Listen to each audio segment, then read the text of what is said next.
Muy buenas tardes, muy buenos días, muy buenas noches, dependiendo del momento, el lugar y la hora en el cual me escuche los miembros de mi gran familia cibernauta. Me siento muy contenta de poder estar nuevamente con ustedes el día de hoy. Les dije que todos los días íbamos a estar compartiendo un videíto. Antes de iniciar, como siempre les digo, si es primera vez que me visita en este canal, Dios los bendiga ricamente. Suscríbase al canal. Si les gustó el video, le da like. Recuerde que eso es muy importante para la vida del canal y comparta.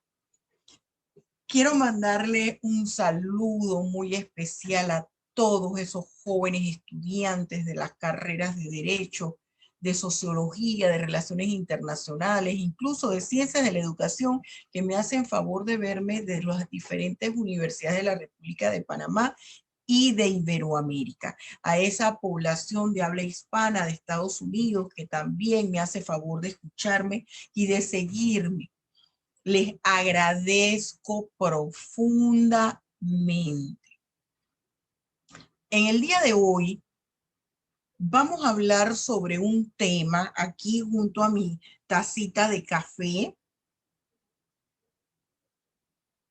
Su profesora es cafetera. Ya yo siento a todos mis alumnos bellos. Miren, muchachos, hoy vamos a hablar de un tema que me han pedido muchísimo y es la individualización de la pena.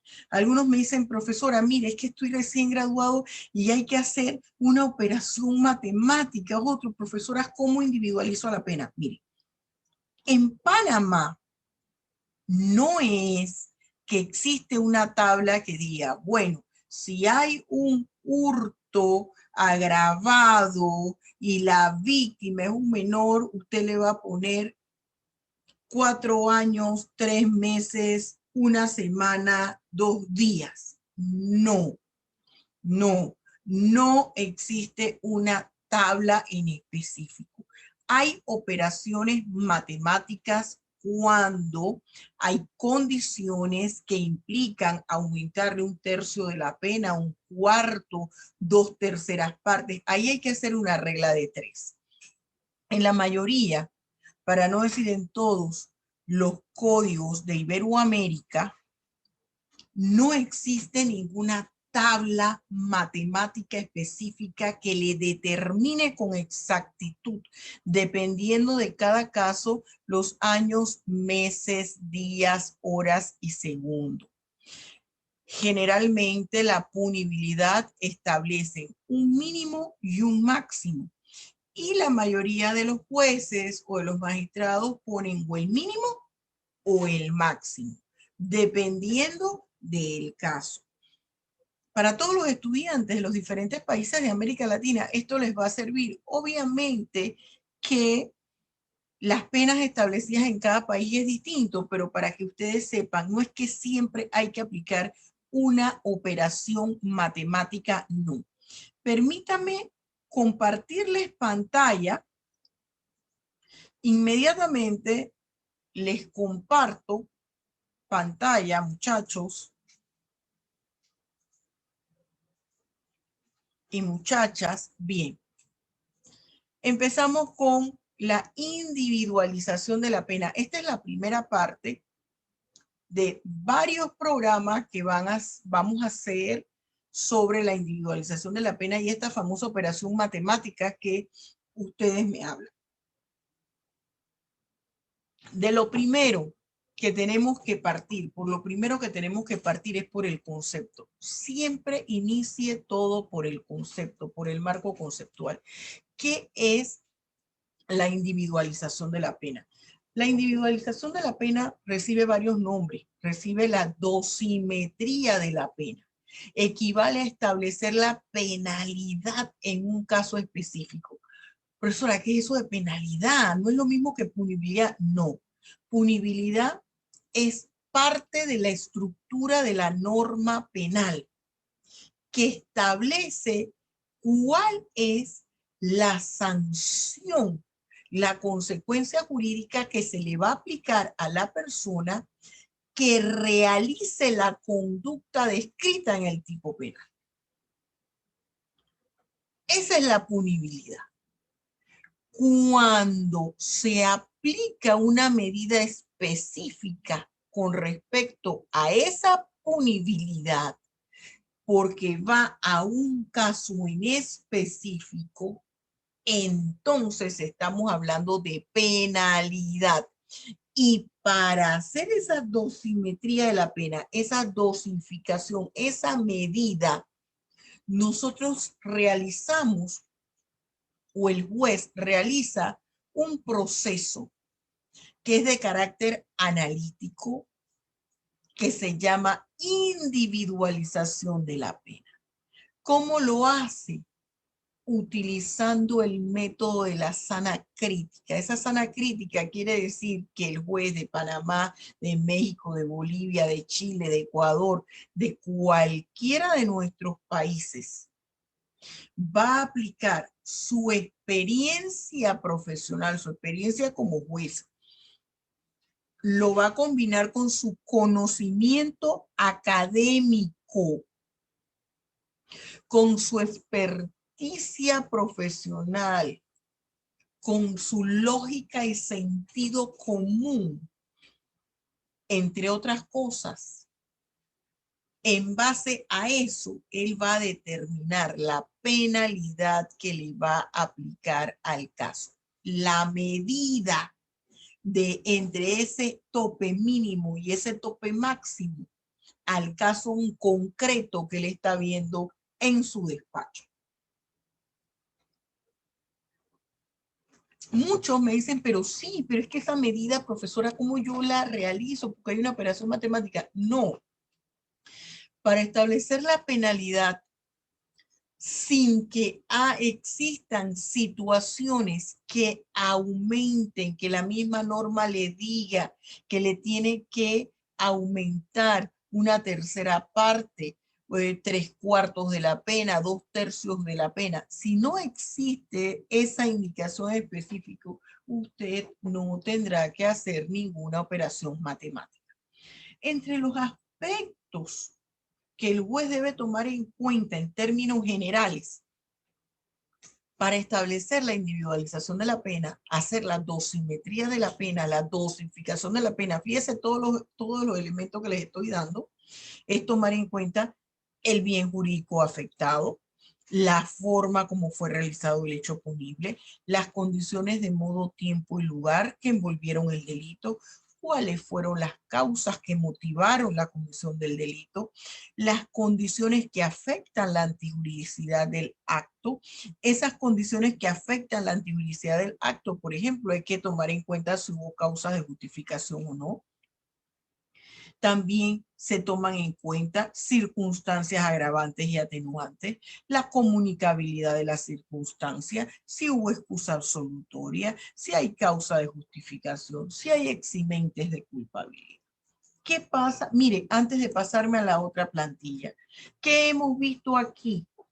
Aquí hemos visto varios aspectos y con esto estamos repasando cómo debemos analizar e identificar los aspectos de un párrafo. Aquí tengo un párrafo. ¿De qué se trata mi párrafo? Marco conceptual de la individualización de la pena. ¿Qué otro tema hablamos?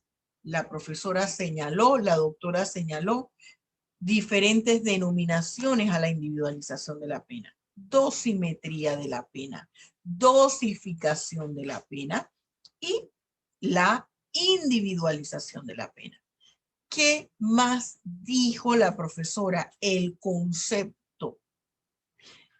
¿Qué habló de la individualización de la pena? Este es un proceso de carácter analítico que conlleva hacer un análisis jurídico penal y procesal penal. ¿Y en qué consiste? En que el juez, haciendo uso de su de la sana crítica, va a establecer la penalidad del responsable del hecho punible. Entonces vi denominación, diferentes denominaciones de la individualización de la pena, el concepto de individualización de la pena. Y el tercer punto es cómo se lleva a cabo la individualización de la pena. A través de la sana crítica, identificando los aspectos que les acabo de mencionar, el bien afectado, cómo se realizó el delito, cuáles fueron las causas que lo motivaron, entre otras cosas. ¿Qué pasa en el Código Penal panameño? Y yo por eso les he puesto desde el punto de vista del derecho penal.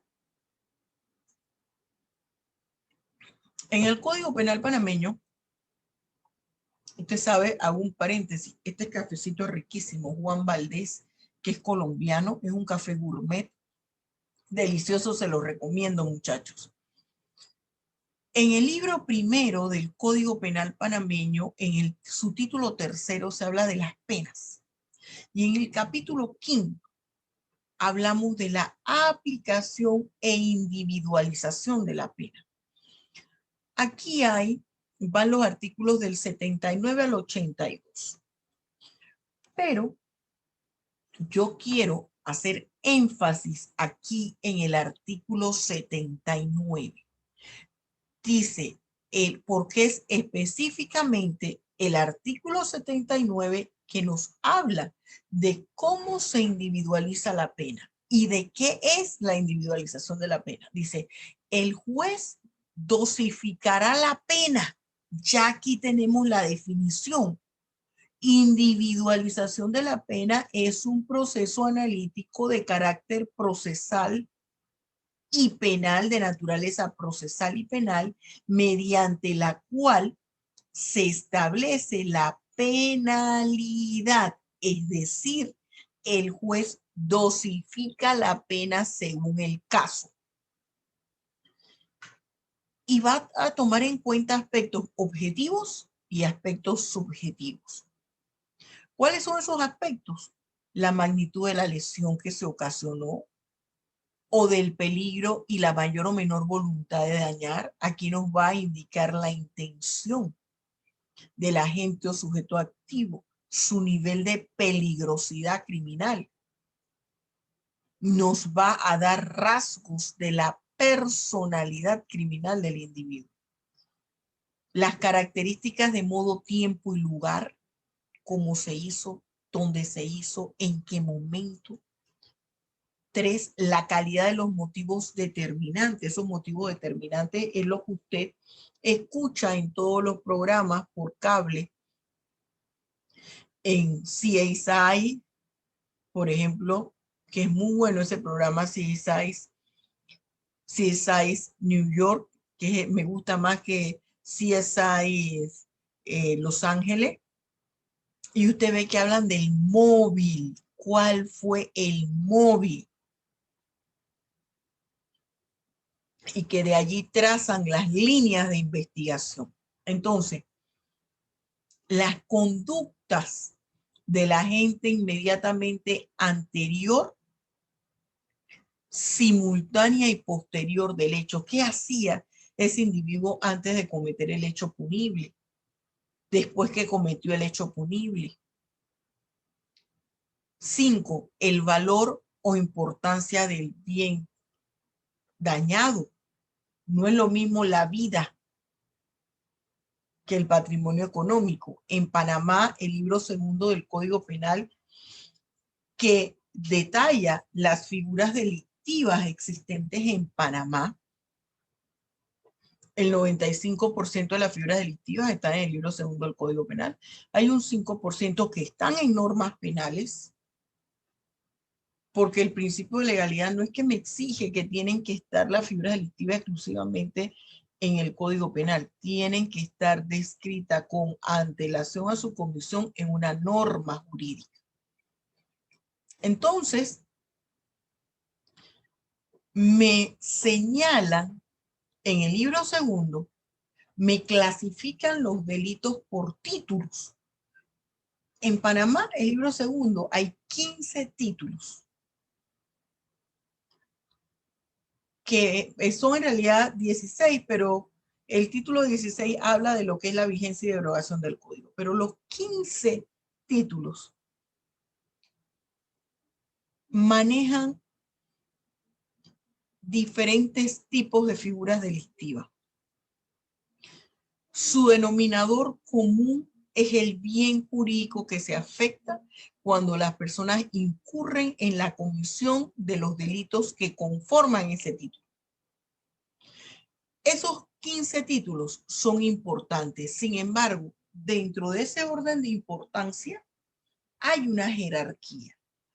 Y los más graves son los delitos contra la vida y la integridad personal, por eso están en el título primero, y de allí va título segundo, tercero, cuarto, quinto. Eso hay que tomarlo en cuenta. El valor o importancia del bien, la condición de inferioridad o superioridad y las ventajas o desventajas existentes entre la gente y la víctima. Y cualquier otra condición personal del sujeto activo o pasivo cuando la ley no las considere elementos esenciales del delito o circunstancias especiales. ¿Qué pasa aquí? Yo tengo que saber de dónde viene ese agente o sujeto activo. Así tenga 90 años. ¿Quiénes eran sus padres? ¿Cómo fue su infancia? ¿De qué hogar provino? No porque importe si es de un hogar de millonarios para exonerarlos de responsabilidad penal. No, ese no es el punto. Es para conocer los antecedentes familiares. Si puede ser que este individuo ha incurrido en la comisión de una figura delictiva a causa de traumas en su juventud o en su niñez. Estos son los aspectos que se toman en cuenta en la individualización de la pena. ¿Qué es lo que ustedes me hablan a mí?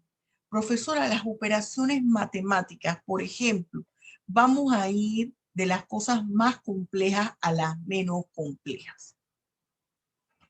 Me dice mi artículo 85 del Código Penal que me habla de la figura del delito continuado.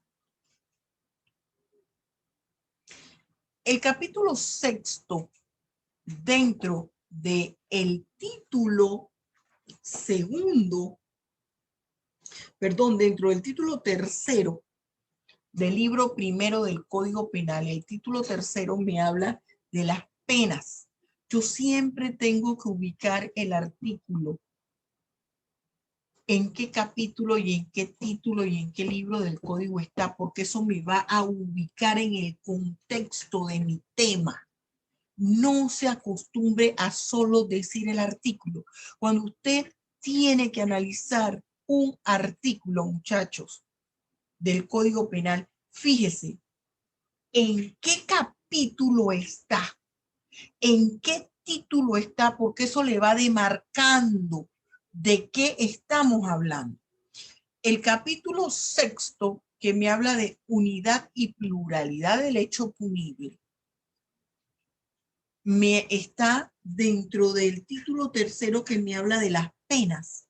Quiere decir que este tema hay que tomarlo en cuenta al momento en que el juez va a individualizar la pena. Esa unidad y pluralidad de hechos punibles, ¿a qué se refiere? A los concursos de delito.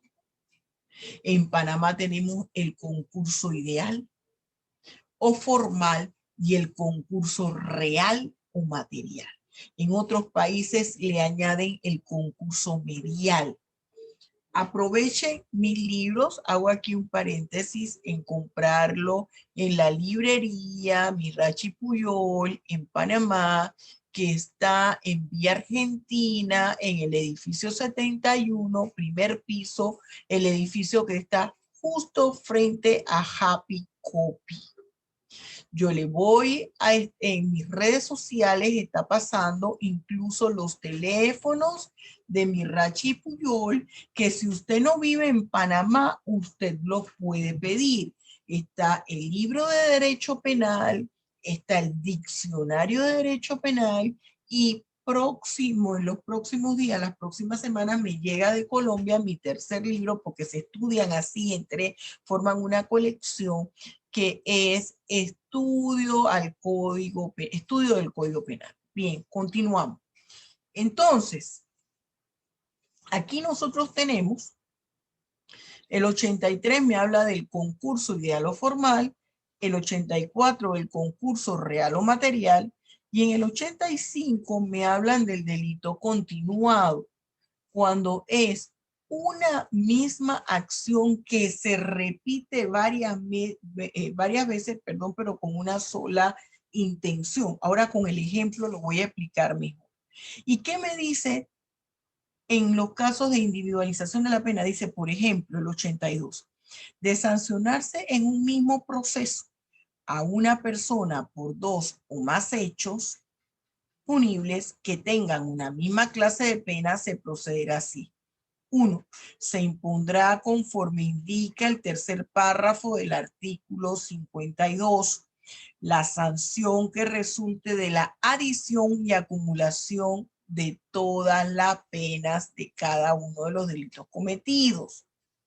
2. En cumplimiento de cada una de las penas sumadas y acumuladas, se sucederá en atención a la gravedad del delito. 3. Las reglas previstas en los numerales 1 y 2 de este artículo aplican cuando se sancione en proceso penales que se investiguen separados o acumulados a una misma persona por dos o más hechos punibles. ¿Qué es lo que me está diciendo aquí? Que cuando hay concurso de delito se suman los delitos. Y cuando nos dice, conforme a lo que indica el tercer párrafo del artículo 52, nos está diciendo que no nos podemos sobrepasar de los 50 años de prisión. Y yo le pongo aquí un ejemplo, en el delito continuado. Aquí sí hay una operación matemática. Fíjese. Vamos con el delito continuado. Artículo 85. Se considera un solo delito, sígame con el cursor, la infracción repetida de una misma disposición penal, cuando revele ser ejecución del mismo propósito criminal. Y mire que le subrayé, le pinté. En este caso, la pena se aumentará de 1/3 a la mitad. De 1/3 a la mitad. Le pongo un ejemplo. Una nana que se lleva semanalmente una alhaja del joyero de su patrona. Transcurren 6 meses hasta que se dan cuenta de lo sucedido. No es que cada vez que la nana o la persona que hace el aseo en la casa se lleva una prenda del cofre o del alajero de su patrona, hay un hurto con abuso de confianza. No. Se está realizando una misma acción que va a tener un fin común. El mismo propósito criminal. ¿Cuál es el mismo propósito criminal, profesora? Apoderarse de todas las prendas del alajero, del joyero, como usted me llame, la joya, la prenda. Nosotros en Panamá decimos joya, prenda. En otros países se habla de alhaja, la prenda, la alhaja. Entonces, es una sola figura delictiva. Ese es el delito continuado. Cuando se habla del propósito criminal es ese. ¿Cuál era mi intención? Llevarme todas las prendas, todas las joyas que tenían ese alajero. Pero no me las podía llevar de un sopetón, de golpe y porrazo, poco a poco, haciendo trabajo de hormiga, poco a poco. Entonces, en Panamá, eso está tipificado en el artículo 214, numeral 3, y se llama hurto con abuso de confianza. ¿Qué pasa con el hurto con abuso de confianza? Tiene una sanción, fíjese aquí, de 5 a 10 años. Sígame con el curso. De 5 a 10 años de prisión. Además, según el ejemplo planteado, se da en forma continuada, es decir, un delito continuado. Yo tengo que analizar y le pongo aquí opción 1. y solo lo vamos a manejar con un tercio. Dice, la pena para ese delito es de 5 a 10 años. Pero como ese hurto con abuso de confianza se dio en la modalidad de delito continuado, me dice que yo lo puedo aumentar de un tercio a la mitad. El juez va a saber, él es el que va a decidir si le va a aumentar la mitad o si le va a aumentar un tercio de la pena. ¿De qué? De lo que él decida escoger. Digamos que él decide ponerle el mínimo porque tomó en consideración que la señora era madre soltera, se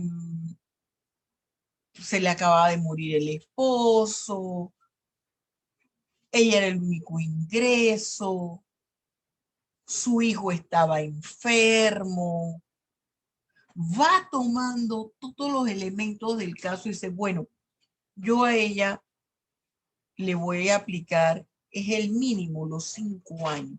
Pero como es un delito continuado, yo le tengo que sumar a ella